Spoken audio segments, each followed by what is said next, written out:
welcome to the stream. What you're watching is Josh Rushing, generated by AI. On today's show, we look into the dangers of AI-powered disinformation and how it could be used to manipulate the public. Fears of a new wave of disinformation loom as sophisticated AI programs become increasingly adept at making images and text. How could AI be used to distort our sense of reality, and what's being done to protect the public from misinformation and malicious actors?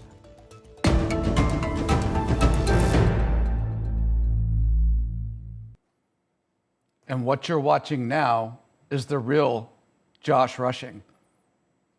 Or is it? Well, that's the point of today's show. So let's talk to some experts about that. With us to talk about the future of AI and disinformation from Cambridge in the UK is Henry Eider, an AI expert, broadcaster, and synthetic media researcher. In New York, Sam Gregory, executive director of Witness, an organization that looks at the intersection of video and human rights. And in Austin, Texas, Azra Nadim, the chief operating officer at Opus AI, an artificial intelligence company. Hey, one more guest at the table, that's you. So if you're watching this on YouTube, look, we got a live producer right there in the box waiting to get your questions to me so I can get them to the expert. So why don't we do this together, right? Okay. Sam, can you start us off? I want to talk about the letter that came out today. That's news. Let's save that for just a second, because what gets me is it seems like, weeks ago, ChatGPT was like the thing. And then it's like a couple of weeks later, we're already to, GTP4, and things seem to be changing really fast. And I know the deal with AI is, it's like, the fear is that you've crossed a tipping point before you realize it. So can you just kind of catch up, maybe people who aren't obsessed with this like me? Where are we right now in AI development, and why is this important? So we've had 4 or 5 years of really foundational research that started to create the ability to do things like create deepfakes, like a face of someone who never did something, started to create the ability to have interactions with chatbots that gave you apparent human answers, started to make it easier to falsify or clone someone's voice. And so what's happened in the last year is we've seen this very rapid progress of these tools getting into the public eye and becoming accessible. So between the summer of last year, we've gone from tools like a tool called Midjourney that came out in July 2022, and last week created an image of the Pope in a puffer jacket or an apparent arrest of President Trump. And then in parallel, we've seen the advent of these tools like ChatGPT that apparently allow you to communicate with what appears to be someone who is giving you an answer and maybe doesn't appear like a machine, but it's actually a machine based on a large language model. Right. I want to bring in a video comment. This is from a professor at Princeton University, Arvin Narayanan. Here, check this out. There's an open letter making the rounds today calling for a moratorium on new AI. Unfortunately, this is a distraction from the real issues. The idea that AI is going to break free and kill us, that's pure speculation. The real harms actually happening are totally different. AI companies train these models on the back of people's data, but give them nothing in exchange. We know how to solve that today. We don't need 6 months. Tax the AI companies and compensate the artists. Unfortunately, we don't seem to have the political will to consider anything like that. All right, guys, so I want to show the audience my laptop. This headline says, Getty Images is suing Stable Diffusion for a staggering $1.8 trillion.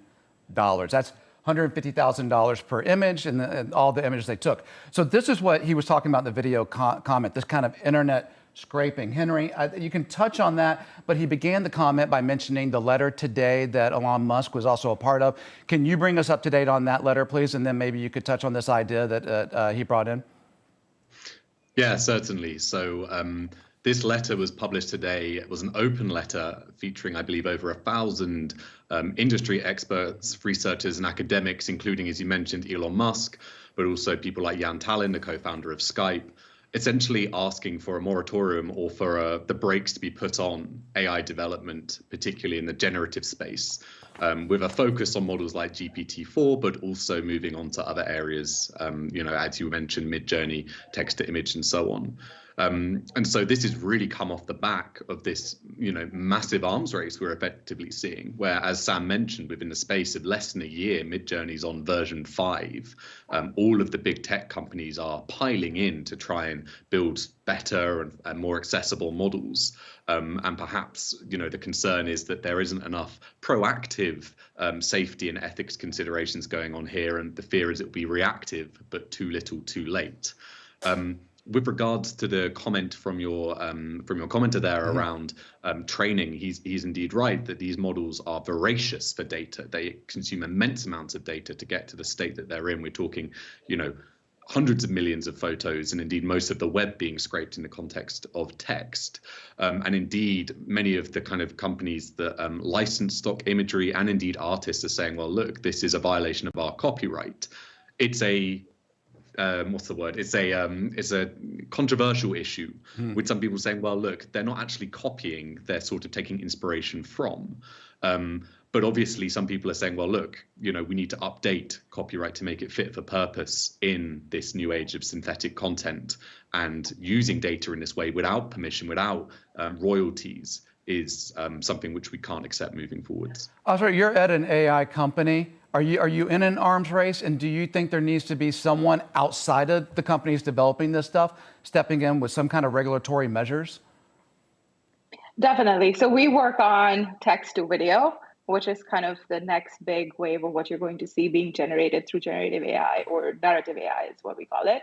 I think it's going to have to be a public-private partnership. Like, there's raising taxes on companies or raising taxes on anyone is never the solution. Neither is putting regulation just haphazardly, because I don't think DC or any of the politicians really get the grasp of what the technology is. And on the other hand, a lot of people working on it might not know might not fully understand the social political aspect of things going into it. So something like a public-private partnership that puts on some sort of almost like a constitutional law kind of things in place.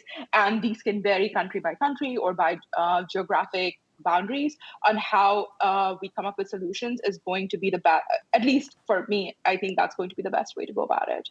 I want to bring in another video comment. This is Jesse Lyric. He's the co-founder of Accountable Tech.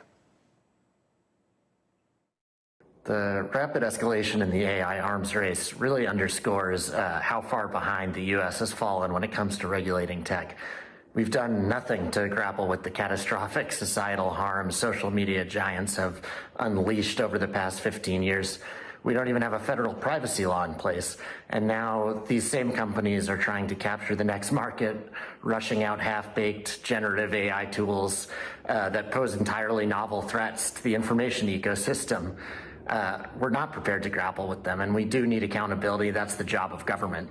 But in the short run, we all need to relearn our critical thinking skills and approach content with a healthy skepticism, especially if it seems to confirm your existing biases.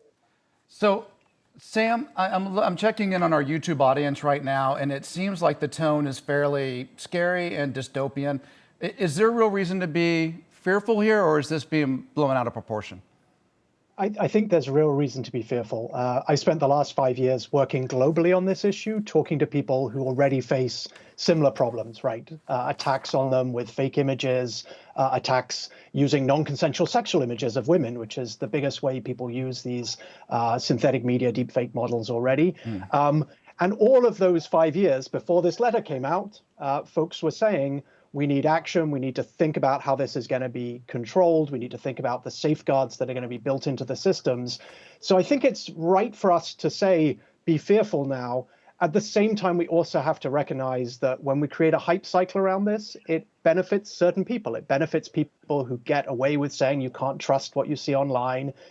It benefits big companies when we say, let's put a moratorium on development.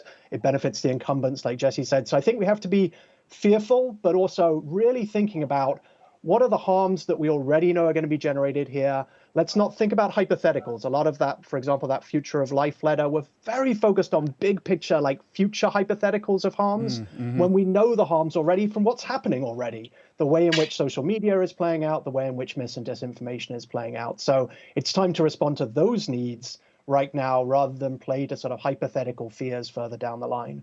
Henry, Azra pointed out rather astutely, though, who is it that's going to step in? Because, like, I look at Congress in the U.S. and what their average age is. This is technology that I don't think they fully get. So who can step in and regulate this? Who should step in and regulate this? Yeah, I think the TikTok hearing the other day was another example, a bit like the Zuckerberg hearing a few years back, which sort of highlighted some of that ignorance or lack of knowledge around emerging technologies. Regulation is a really tricky one. I mean, we have players around the world who are considering and actively working to implement legislation. We have notably in the EU AI Act, which would classify many of these generative technologies as what they call high risk, which would then put further measures in place for creators of these tools in terms of how they source their data, how they disclose the outputs of their tools to audiences and to people online. But then we also have countries like China who have introduced this year the deep synthesis law, which takes it, a step further and says, we're going to actively moderate the content in terms of whether it's fake or real, and we get to say if you're being, essentially a criminal and publishing fake content, which is, perhaps a little bit too far considering their track record on censorship. But I think your commenter again, he's right that currently governments, Sam and I have been warning for years about this problem and trying to get thoughtful, legislation going and to get key stakeholders engaged. And as often is the case, it takes a real shock. It takes that hype cycle to wake people up. And I think the US, has a fair bit of work to do, as does the UK, to kind of get in line here. Yeah, but Henry, is it country by country? Can you trust a country by country solution for this? Because the internet seems to know no boundaries that way. Well, I'm not entirely sure what the alternative would be. I mean, the UN is the only body that I'm aware of that could potentially try and get all of its member states involved in some kind of draft sort of legislation to cover this kind of action. But again, look at the dynamic between China and the US around chip manufacturing and the AI arms race, not just between companies, but also between countries. I think it's very unlikely that you're going to get that kind of international consensus built that way, unfortunately, which leads to a difficult challenge of countries trying to balance innovation, right, with safety, which is a difficult one to strike. Jump in there, Sam. Yeah, I think there's also... Azra. Go Azra first and then Sam. Azra. Yeah.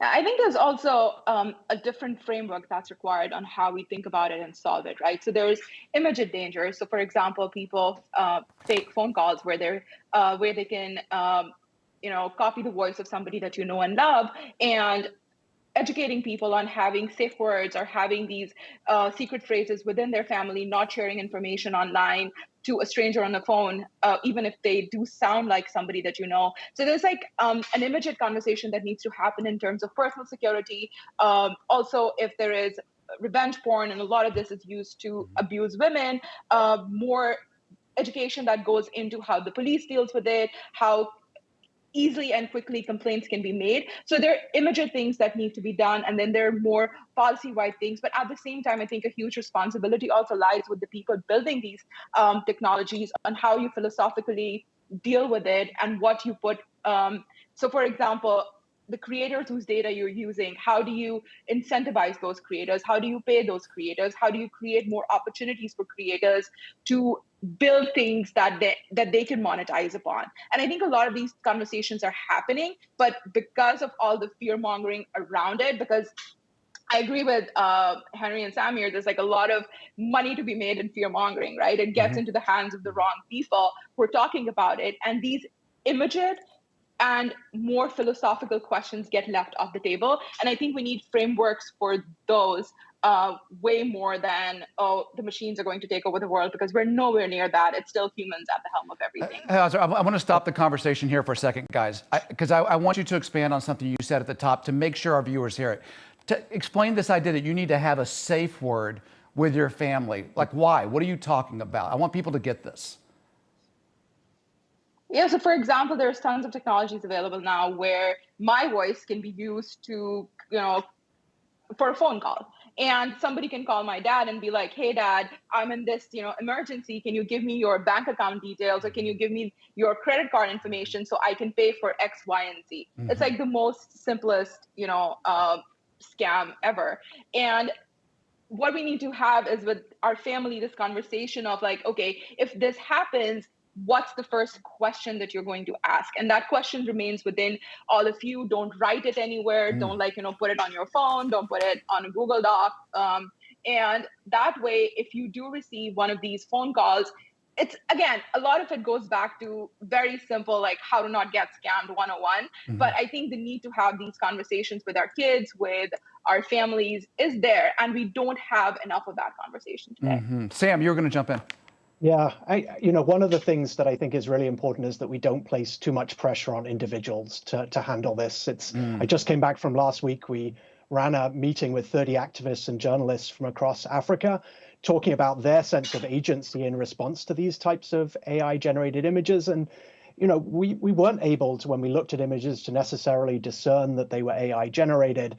And what that tells us is that instead of trying to put the pressure on each of us, for example, to look at these pictures we see online and try and guess whether they're manipulated, we really need to think of this pipeline. And this is where placing the responsibility on tech companies and distributors matters. Like, is a tech company that's building one of these tools, are they placing the signals within it that enable you to see that it was made with a synthetic tool? Are they providing watermarks that show that it was generated with a particular set of training data? Are those durable across time so that they're available to someone watching it? Because otherwise we end up in this world where it's like we start getting skeptical about every image, we look really closely, we try and apply our media literacy, and it undermines truthful images, right? And that's the biggest worry, is that like we create a world where we can't trust anything because we create this assumption. And if we place that pressure on individuals, particularly individuals around the world who don't have access to sophisticated detection tools, who exist in environments where they're not being supported by the platforms very well, then we're doomed to be in a very tough situation. So let's not place the pressure as exclusively on us as the viewers. We really need to push the responsibility up the pipeline to the technology developers and the distributors. I want to show something that you're talking about here. This is a story about the Great Cascadia earthquake of 2001. It has pictures of scared families when it's happening. The city's destroyed. Look at some of these, right? This earthquake never happened. And if you really look at this photo, which is a great photo of someone on like a battered beach holding a Canadian flag, and you zoom in on it, the hand is backward on the right-hand side, right? But this looks so real. And what I'm really concerned about, Henry, is here in the States, we saw how misinformation and disinformation affected an election in 2016. I think it affected Brexit there as well with Cambridge Analytica. What does Cambridge Analytica look like in AI for future elections? Yeah, it's a good question. And I think I just very briefly just want to echo Sam's comment. I get a lot of journalists reaching out to me, particularly over the last few days, saying, can you tell us how to spot a deepfake as an individual? And I kind of have to caveat everything I say by saying, look, these images like the ones you just showed are getting better and better. If you look at the images that Midjourney was generating back in July of last year, the new ones that are coming out at the moment are, leagues ahead in terms of realism. And so if we put the burden on the individual to look for telltale signs like the hands, which are improving all the time, it's going to give people false confidence that they can detect something when actually it might have been trained out of the models by the new versions. In terms of the election context, it's a really interesting one. And, again, Sam and I, we've been hearing every single election in the US, midterm, presidential, that this is going to be the one that deepfakes cause chaos, right? That a video is going to leak or an audio clip's going to leak the night before the election. It's going to swing it or it's going to cause, chaos. Henry, as you're talking, we're showing the Trump getting arrested photos, just so you know. Go ahead. Yes, I can see them.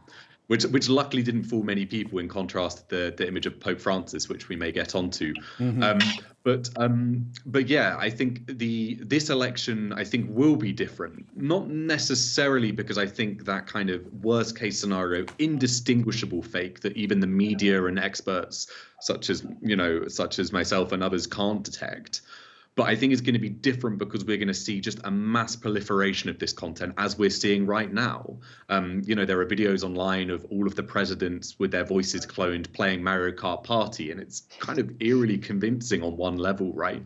And there's a lot of images, as you just showed, of the presidents in these kind of kooky scenarios, a lot of memes, a lot of artistic content, and then, as you said, some low-scale disinformation. Luckily, most of it is detectable right now, but the movement of travel or the direction of travel and the speed of advances means that that's not something that we can be as sure about as we have been in previous elections, that it won't have a serious impact and really confuse and potentially play into the kind of fractious information ecosystem that we are all currently experiencing, as you mentioned, in the US and here in the UK. Sam, look like you want to jump in. Yeah, it feels like there's a big shift that's really important to name, that's around the ability to do this at volume, right? This has been quite niche before. And then potentially also to personalize it. We've already seen, the sense in which, you can ask ChatGPT to do something in the style of, right? So when people have done research on this, they look at this ability to create volume, the ability to personalize, which of course can be used to target people. And then we're seeing this commercialized and available to people. And so all of those make this a more vulnerable election to maybe organized actors, but also people who just want to have fun with the process, like for lols. So we have to be careful of all of those. I also want to name that one of the biggest threats we've seen, and this is in elections but elsewhere, is also non-consensual sexual images. And we don't always know they've been used, and they're used to target women politicians, women journalists, women activists. And so that's definitely going to be happening under the surface, even if we don't know it's happening visibly. And so we should name that one as a threat that doesn't get the headlines around like disinformation, but is equally harmful to our civic space. Yeah, YouTube's chiming in here. I'm looking at someone named Auntie K's Tarot Insights. It's one of my favorite parts of the show when I use people's YouTube handles and have to read these kind of crazy names. But she has real concerns. And it says, my fear of AI is folks see it as neutral, but it's very racist because of contracts with police and militaries. I don't know if that's true. And that racism is going to be recreated in art and writing. I'm an artist. There's a lot of AI decks that can be created in record time, but also those decks are white, cis, and het. I guess heterosexual. Ajstream, can you talk for a moment about that, the way that I think race and gender identity might play into what we're getting from AI here? Yeah, definitely. So that's one of, I think that's the easiest answer is that's not true. There are biases that are built into like ChatGPT. It would give, like, we know that example where it would say all the nice things about Biden, but nothing about Trump. And people at the back end are fixing these every single day. Again, it's humans at the realm, so you are going to see some biases in the data. But then as more and more new versions of these models are coming out, there are different, almost like stages being built where you can dictate what kind of voice or what kind of opinion you want it to have. And so, for example, if you want it to be Shakespearean, or if you want it to be more, liberal, whatever you want it to be, you can change and get opinions more in that. So I think as more and more of these models get trained, we're going to see more optionality for people to generate things that they want. And again, can it be used to create harmful content? 100%. But all the biases that we see are kind of added or built in by the humans into these models. So the models themselves are not racist yet. So they reflect humanity. And Henry, I'm going to ask you a philosophical question, and I'm going to give you 60 seconds to answer it because the show is going to end whether you do or not. But my son said, when they said that chess was uniquely human and computers would never be able to beat humans in chess, and of course they did, made it look easy. What does this tell us? What does AI tell us about being uniquely human? Is there something we learn about humanity from this? Well, thank you for the generous 60 seconds. Yeah, that's a really tough question. I think, look, we've seen time and time again AI able to replicate certain aspects of human performance capabilities in quite narrow domains. And this, I think, is one of the first that really flipped the narrative on its head that, low-skilled, repetitive, narrow jobs were going to be replaced by AI. We're seeing, creative industries getting really shaken up by this. At the same time, I do think that AI is not able to be fundamentally creative in the way that we talk about it necessarily humans. I don't think there is an intentionality there. There's not a consciousness which is reflecting on the world in that way. So some aspects can maybe be I've got to end it there, Henry. And I want to thank you, Azra, and Sam for being on the show today, and all the humans that joined us out there watching. We'll see you next time on The Stream.